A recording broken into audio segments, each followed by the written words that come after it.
किसान तक का किसान कारवां आज पहुंचा है औरैया जनपद के बूढ़ादाना गांव में। 75 जिलों की इस कवरेज में ये 14वां पड़ाव है। यहां पर किसानों ने बढ़ चढ़कर हिस्सा लिया। वहीं कृषि वैज्ञानिकों ने किसानों को खेती संबंधी बहुउपयोगी जानकारी साझा की, नई तकनीकों से भी अवगत कराया, सरकारी योजनाओं का भी परिचय कराया। वहीं पूरे दिन किसानों ने क्या कुछ सीखा, किस तरीके से उन्होंने किसान तक के साथ अपने अनुभवों को साझा किया, आइए हम जानते हैं। किसान तक के किसान कारवां के प्रथम चरण में कृषि विभाग के एडीओ नितेंद्र कुमार ने प्रधानमंत्री किसान सम्मान निधि योजना की जानकारी दी। उन्होंने बताया कि कई किसान अभी भी योजना का लाभ नहीं उठा पा रहे हैं।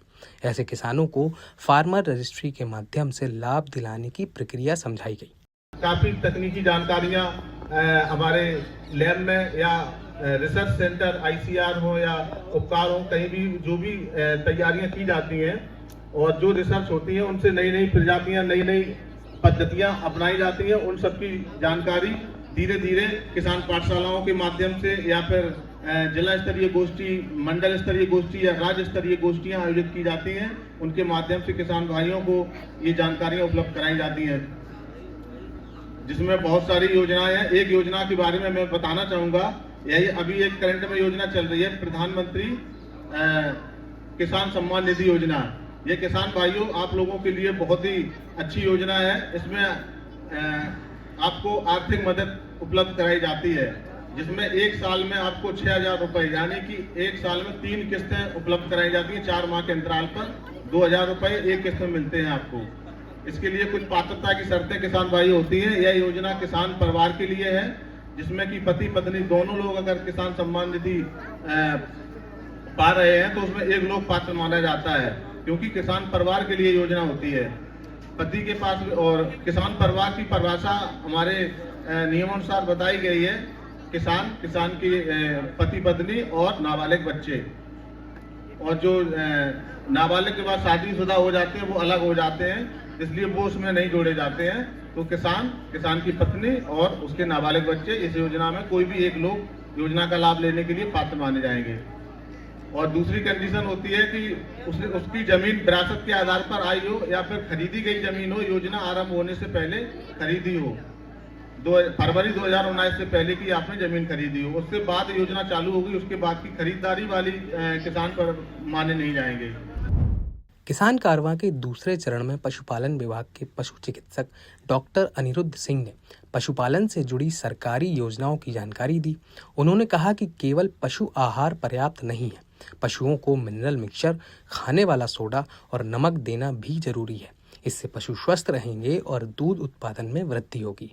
जो कृषि विभाग संचालित करता है और एक में हमारे जो पशुपालन विभाग से है पशुपालन घटक, केसीसी पशुपालन घटक, ये बेसिकली उन्हीं लोगों के लिए योजना है जिनके पास बहुत कम मात्रा में जमीन है, बहुत कम जमीन है और जिनके पास 2 से 4-5 पशु होते हैं। इसमें एक पशु पे आपको भरण पोषण की राशि दी जाती है। तो एक आधार पे अगर आपके पास 2 से 4 पशु हैं तो आप उसमें कानों में टैगिंग है, इसीलिए कहते हैं कि कानों में छल्ला लगवाना चाहिए। इस योजना का लाभ वही व्यक्ति उठा सकता है जिसके पशुओं में कानों में छल्ला लगा हो। तो इसमें आपको एक फॉर्म भरवाया जाता है, उसमें आप अपने आधार कार्ड और पशुओं की फोटो में छल्ला के साथ लगाएंगे तो संबंधित बैंक जिसमें आपका खाता है वहां से आपको 30 से 35 हजार प्रति पशु भरण पोषण के लिए मिल जाता है। तो आप एक आधार कार्ड पे मैक्सिमम ज्यादा से ज्यादा 4 पशु जो आपके दुधारू पशु हैं उस पे आप उसका लाभ उठा सकते हैं। इसी क्रम में जिन भाइयों किसान पशुपालकों के पास बड़े पशु नहीं है, अगर बकरी है, छोटे पशु हैं, तो बकरी और भेड़ में भी योजना है, बस वहाँ संख्या का फर्क है। वहाँ पे कम से कम आपके पास 10 बड़ी बकरियां होनी चाहिए जिसपे आप इस योजना का लाभ उठा सकते हैं। इसी तरह से हमारी एक तीसरी बड़ी योजना है, राष्ट्रीय गोकुल मिशन की है, जिसमें सिर्फ बछिया उत्पादन का ही वो है, जिसे हम सेक्स सॉर्टेड सीमेन कहते हैं, या जिसमें सिर्फ बछिया पैदा होती है 95%। तो वो हमारी योजना इसलिए थी कि हमारे किसान भाई सभी पशुपालक जो निराश्रित गौवंश उससे परेशान रहते हैं, तो ज्यादातर जो नर हैं, जो नंदी, उनको छोड़ दिया जाता है।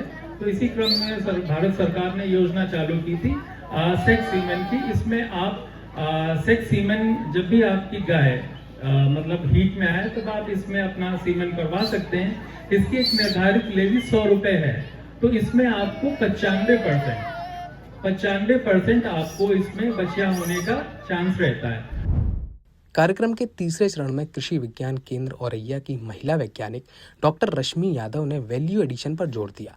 उन्होंने कहा कि किसान यदि गेहूं से दलिया, आटा या अन्य उत्पाद बनाएं तो अतिरिक्त आमदनी कमा सकते हैं। महिलाओं के लिए सिलाई, कढ़ाई और घरेलू बिस्कुट निर्माण जैसे कार्यों से आय बढ़ाने की संभावनाओं पर भी चर्चा की गई।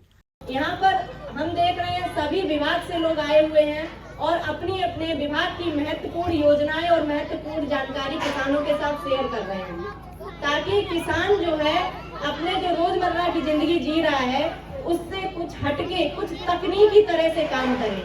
जैसे आप सभी लोग जो वैरायटी लगाते हैं, मान लीजिए कि आपने गेहूं में 29-67 लगा लिया, वो क्या है, हमारे पिताजी लगाते थे, हमारे बाबा भी वही लगाते थे और हमने भी वही लगा दिया। हमने बदलाव नहीं किया।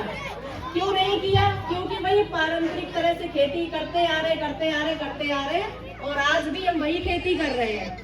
अगर हम उसको वैरायटी को चेंज कर दें और फिर आप उत्पादन देखें, जो लागत आप अभी तक वैरायटी ले रहे थे उसमें लगा रहे थे, अगर हम वैरायटी चेंज करके देखें और वही लागत हम उसमें लगाएं, उत्पादन अपने आप बढ़ेगा। और जब उत्पादन बढ़ेगा तो आप लोग अपने आप ही देखेंगे कि आमदनी भी बढ़ेगी। ऐसे ही हमारे केंद्र के बारे में थोड़ा सा संक्षेप में बताना चाहेंगे। बहुत सी योजनाएं चलती हैं और हमारे केंद्र पे अलग अलग सब्जेक्ट के वैज्ञानिक हैं, जैसे कि उद्यान के वैज्ञानिक हैं, पशुपालन के वैज्ञानिक हैं और इसके साथ फसल सुरक्षा के भी वैज्ञानिक हैं, जो कि आपको इससे संबंधित सारी जानकारी देते हैं। चौथे चरण में चंबल फर्टिलाइजर लिमिटेड के एरिया मैनेजर मुकेश मेहता ने बताया कि के बिरला ग्रुप की यह कंपनी किसानों के साथ विश्वास के साथ जुड़ी हुई है। उन्होंने कंपनी के प्रमुख उत्पाद उत्तम परिणाम और उत्तम माइको राजा के फायदे गिनाए, जिससे फसलों का उत्पादन बढ़ने के साथ मिट्टी का स्वास्थ्य भी बना रहता है। Chambal fertiliser and chemical limited एक यूरिया बनाने वाली कंपनी है। हमारा राजस्थान, कोटा राजस्थान में इसका प्लांट है। आप सब लोग जानते हैं, उत्तम यूरिया का नाम आपने सुना होगा। वही कंपनी है उत्तम यूरिया, चंबल फर्टिलाइजर, जो भारत यूरिया के नाम से आता है। तो जो यूरिया का बनाने का कारखाना है, हमारा गड़ेपान लोकेशन है, वहाँ पे गड़ेपान 1, गड़ेपान 2, गड़ेपान 3 3 यूरिया के कारखाने हैं। साथ में company DAP, MOP, NPK, phosphorus सारे इंपोर्ट करती है और एक जो सिंगल विंडो सिस्टम के साथ कंपनी संचालित करती है, जिसमें कंपनी रासायनिक खादों के साथ साथ अपने पेस्टिसाइड, सीड और बायो फर्टिलाइजर भी किसानों को उपलब्ध कराती है। कंपनी का ध्येय सीधा है कि के बिरला ग्रुप की कंपनी है। टाटा बिरला, के बिरला आप सब लोग जानते हैं। ये क्वालिटी को लेके कंपनी कॉन्शियस है। अच्छी क्वालिटी के उत्पाद अच्छे दाम में किसानों को उपलब्ध कराने का कार्य करती है। कंपनी का रासायनिक कारखाना है, लेकिन कंपनी फिर भी किसानों को या समय समय पर हमारी जो मीटिंग्स है माध्यम है किसानों को कृषि विज्ञान केंद्र या हमारे जितने भी और योजनाएं चलती रहती है उसके माध्यम से किसानों को यही संदेश देती है कि आप रासायनिक खादों के साथ साथ संतुलित मात्रा में पोषक तत्वों का उपयोग करें। जैसे हमारे कृषि वैज्ञानिकों ने बताया कि 17 तत्वों की आपको किसानों को जरूरत एक पौधे को बड़ा करने के लिए होती है, लेकिन हम लोग यूरिया, DAP 2 ही तत्व का मुख्य यूज करते हैं। साथ में आप पोटाश डालते हैं, लेकिन पोटाश भी कहीं कुछ ही फसलों में आप लोग डालते हैं, लेकिन पोटाश में मुख्य तत्व है सल्फर, जिंक, कैल्शियम। ये ऐसे तत्व हैं जिनकी मात्रा पौधे के लिए बहुत जरूरी है। कार्यक्रम के 5वें चरण में सहायक तकनीकी प्रबंधक निशांत चतुर्वेदी ने केंद्र और प्रदेश सरकार की योजनाओं की जानकारी दी। उन्होंने बताया कि बीज मिनी किट योजना के लिए आगामी जायद फसल के लिए रजिस्ट्रेशन जरूरी है। साथ ही यंत्रीकरण योजना में 80% तक सब्सिडी मिलने की जानकारी दी गई। बहुत सारी अन्नदाता किसान भाइयों के लिए योजनाएं संचालित की गई, जिसमें मैं आपको बता दूं कि एक तो हमारे यहाँ बहुत अच्छी योजना संचालित की गई, मिनी दाल मिल। जो मेरी माताएं बहनें यहाँ पर बैठी हुई हैं, इनके लिए भी मिनी दाल मिल बहुत अच्छा योजना है। इसमें आप समूह के माध्यम से मिनी दाल मिल ले लें, जिसपे मैं 50% का अनुदान मिनी दाल मिल में देते हैं। और सबसे ज्यादा मेरी माताओं बहनों को कोई कार्य करती हैं तो सबसे ज्यादा कठिनाई आती है कि उसकी हम सेल कहाँ करेंगे। तो मिनी दाल मिल यदि आप ले लेते हैं, आप लोग जानते हैं कि दालें मेरी 6 प्रकार की होती हैं, तो चलना सभी के अलग अलग होते हैं, इसमें भी चलना सभी के अलग अलग होते हैं। और आप दाल लें, और आप लोगों ने देखा होगा गांव में फेरी वाले आते हैं, मोटरसाइकिल से साइकिल से फेरी लगाते हैं, यही आपकी सब दालें ले जाएंगे। छठे चरण में ग्राम प्रधान मोहित सिंह ने किसानों का सम्मान किया।